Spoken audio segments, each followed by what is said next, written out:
விவாகரத்து வழக்கில் ஜி.வி. பிரகாஷ், சைந்தவி ஆகியோர் சென்னை குடும்ப நல நீதிமன்றத்தில் ஆஜராகினர். இவர்களது வழக்கில் செப்டம்பர் 30ஆம் தேதி தீர்ப்பு வழங்கப்படும் என நீதிமன்றம் தெரிவித்திருக்கிறது. ஜி.வி. பிரகாஷ், சைந்தவி தம்பதி விவகாரத்து கோரிய வழக்கில் செப்டம்பர் 30ஆம் தேதி நீதிமன்றம் தீர்ப்பு வழங்கும் என தெரிவிக்கப்பட்டிருக்கிறது. இதுகுறித்த முழு விவரங்களை வழங்குவதற்காக நமது செய்தியாளர் செந்தில்குட்டி இணைப்பில் இருக்கிறார். செந்தில்குட்டி, முழு விவரங்களை வழங்கலாம். பிரபல இசையமைப்பாளராக இருக்கக்கூடிய ஜி.வி. பிரகாஷ் பாடகி சைந்தவி கடந்த 2013ஆம் ஆண்டு திருமணம் செய்து கொண்டிருந்தார்.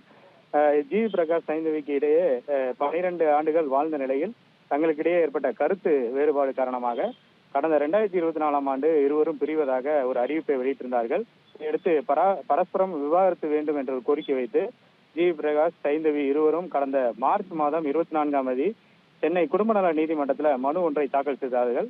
இந்த மனுவை விசாரணைக்கு குடும்ப நல நீதிமன்றத்தில் விசாரணைக்கு ஆஜராகி இருந்தார்கள். அப்போது ஜி.வி. பிரகாஷ் சைந்தவி இருவரும் நீதிபதியிடம் தாங்கள் இருவருமே பிரிந்து வாழ விரும்புவதாக நீதிபதியிடம் தெரிவித்தார்கள். அப்போது 6 மாத கால அவகாசம் வழங்கப்பட்டது.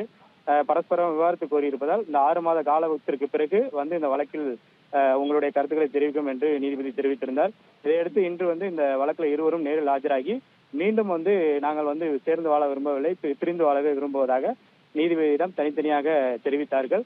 இதையடுத்து அவர்களுக்கு இருக்கக்கூடிய அந்த பெண் குழந்தையை யார் பராமரிப்பது என்ற கேள்வி நீதிபதி செல்வ சுந்தரி அவர்கள் கேட்டார். அதற்கு சைந்தவி பார்த்துக் கொள்வதில் தனக்கு எந்த ஒரு ஆட்சேபனமும் இல்லை என்பதை நடிகர் ஜி.வி. பிரகாஷ் அங்கு நீதிபதியிடம் தெரிவித்தார். இதை பதிவு செய்து கொண்ட நீதிபதி இந்த வழக்குல வரக்கூடிய செப்டம்பர் 30ஆம் தேதி தீர்ப்பு வழங்குவதாக தெரிவித்து இந்த விவாகரத்துக்குரிய வழக்கை அன்றைய தினத்துக்கு ஒத்தி வச்சிருக்கார். விவரங்களுக்கு நன்றி செந்தில்குட்டி.